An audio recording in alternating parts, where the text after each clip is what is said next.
2, 1, start! We're always constantly trying to upgrade and introduce new and exciting props and dressing and art elements to these projects. It's incredibly precise process. Every costume has many pieces. Most of the people are just, oh yeah, in the Uniturn, it's so much more than that. Set, ready, and action!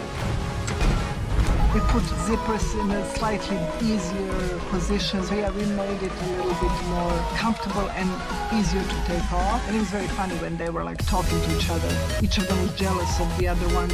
You've got to be in pretty good shape to walk on the set in front of hundreds of people and look good in that suit. And, you know, I take my hat off to both of them. They both trained really hard to get into great shape to get in those suits. I'm no spring chicken anymore. I'm 37, you know, so I worked out a bunch. I love the challenge of it. It was harder as a non-mid-20s person to get into the kind of shape where the spandex isn't going to show everything up. You are amazing. Thank you. Yeah, Will you say it?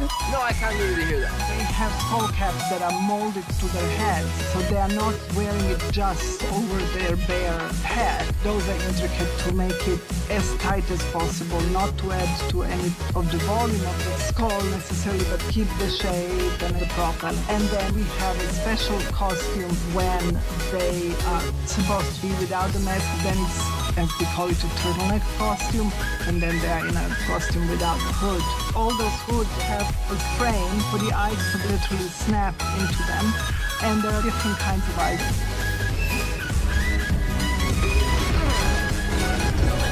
With Dr. Octopus, I wanted to update that costume to look more tailored, more tough, but without changing drastically design. I wanted him to be a little kind of more superhero-ish in a sort of modern Marvel, Sony sense of the word. So we changed the cut, but we also drastically changed the fabric. We adjusted a little bit of the color. His belt girdle, completely practical. It was made out of quite light material and then painted to look like a medal, and he was always wearing that. Hello, Peter.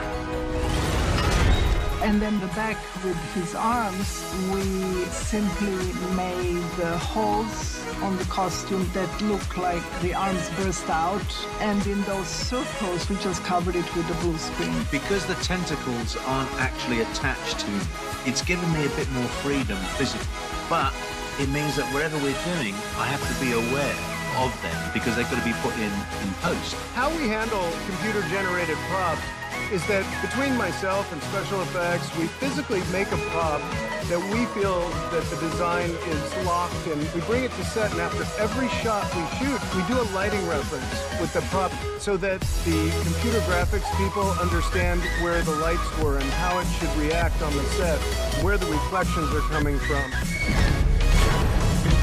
Green Goblin probably was the biggest departure from the first one, and actually the new design of Green Goblin was done by the visual development department in Marvel. The power suit gets an upgrade and the mask got discarded. So it's a little closer to the comic, the look of the Goblin. And then the costume, in order to look the way it was a very special technology. It was first 3D printed and then it was completely poured in foam. As one piece, it's kind of like he just puts the whole thing on, zip it up. So it's just one jumpsuit. I know, it sounds so simple, it's very complicated. In the first series of Spider-Man movies, they wanted something created by new tech. They wanted it scary and they wanted it hard. But in that suit, it's quite limited what you can do as far as physical gesture. Sometimes I was wearing that mask and could barely see out of it. Now it's much freer. 2 weeks to take it!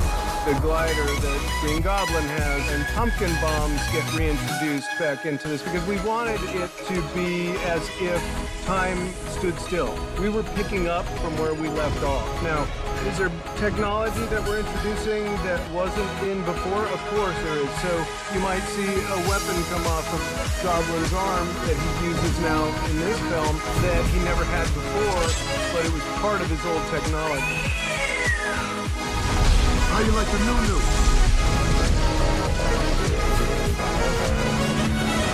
talked about it, and you made a conscious decision not to be blue. He came back as he was, but then he used the arc reactor from the fabricator to enhance his powers and his equipment. And so we had to recreate an entire new costume and equipment that incorporated the arc reactor into his world, and that's where he gets his powers from.